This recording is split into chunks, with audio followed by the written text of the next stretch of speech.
भारतीय तलवारबाज Bhavani Devi Tokyo Olympic में बाहर हो गई हैं। आपको बता दें कि भारत के इतिहास में पहली बार हुआ है जब भारत की तलवारबाजी का जलवा ओलंपिक में दिखा है। हालांकि वो यहां पर हार गई, लेकिन उन्होंने हारते हुए भी कई बड़े सारे रिकॉर्ड अपने नाम कर लिए। चलिए आपको एक खास रिपोर्ट दिखाते हैं। भारतीय तलवारबाज भवानी देवी टोक्यो ओलंपिक से बाहर हो गई हैं। राउंड ऑफ 32 के मुकाबले में सोमवार को उन्हें फ्रांस के मैनन ब्रूनेट ने 15-7 से हराया। इसके बावजूद भवानी ने इतिहास रच दिया। वे ओलंपिक के इस खेल में हिस्सा लेने वाली भारत की पहली एथलीट बनी।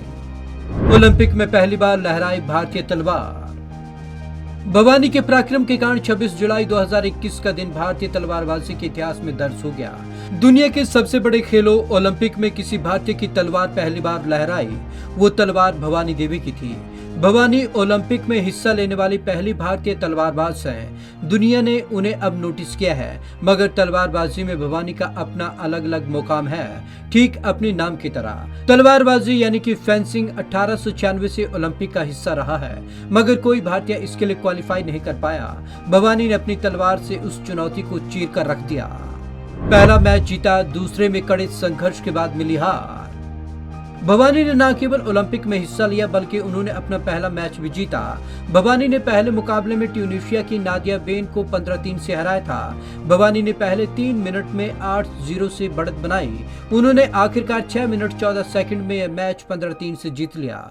दूसरे राउंड में भी उन्होंने फ्रांस के प्रतिद्वंदी का डटकर मुकाबला किया और अपने खेल से यह जाहिर नहीं होने दिया कि वह पहली बार ओलंपिक में हिस्सा ले रही हैं। तलवारबाजी में गढ़ चुकी हैं कई कीर्तिमान। भवानी देवी ने तलवारबाजी में भारत की तरफ से कई कीर्तिमान गढ़े हैं। वह दुनिया में 42वें नंबर की खिलाड़ी हैं। शुरुआत कॉमनवेल्थ खेलों में ब्रॉन्ज मेडल के साथ हुई। ये बात है 2009 की। फिर international open, cadet Asian championship, under 23 Asian championship समेत कई टूर्नामेंट में भवानी ने मेडल अपने नाम किए। वह अंडर 23 में एशियन जीतने वाली पहली भारतीय हैं। राहुल द्रविड़ के फाउंडेशन ने किया सपोर्ट। भवानी देवी देश की उन चुनिंदा 15 एथलीट में से रही हैं जिन्हें पूर्व क्रिकेटर राहुल द्रविड़ के फाउंडेशन ने सपोर्ट किया। भवानी का जन्म तमिलनाडु के चेन्नई में हुआ। 10 साल की उम्र में खेलों में दिलचस्पी हो गई। अगले साल फेंसिंग से सामना हुआ तो भवानी का मन लग गया और वह इस खेल की ही बनकर रह गई। ऐसे हुआ तलवारबाजी की ओर रुझान। ओलंपिक के लिए क्वालिफाई करने के बाद भवानी ने हंसते हुए कहा था कि जब उन्होंने खेलों में हिस्सा लेने के लिए दाखिला लिया तो हम सभी को समूहों में विभाजित किया गया और 5 अलग अलग खेलों में से एक को चुनने का विकल्प दिया गया। तब उनकी बारी आई। तब तक केवल तलवारबाजी में ही स्लॉट बचा था। उन्होंने स्पोर्ट अथॉरिटी ऑफ इंडिया के लिए सेंटर में शुरुआती ट्रेनिंग ली। ओलंपिक के लिए भवानी ने इटली में खास तैयारी की। मां ने गिरवी रख दिए थे गहने। भवानी देवी के पिता मंदिर में पुजारी हैं, मां हाउस वाइफ हैं। भवानी 5 भाई बहनों में सबसे छोटी हैं। उनकी बड़ी 2 बहनें और 2 भाई हैं। भवानी को शुरुआत में कोई स्पॉन्सर नहीं मिला, इसलिए क्वालिफाइंग की तैयारी के लिए उनके पापा ने कर्ज लिया और मां ने गहने तक गिरवी रखे।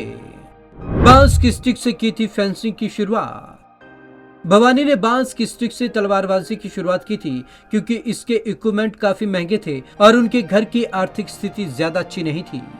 Bureau report, Punjab Kesari TV.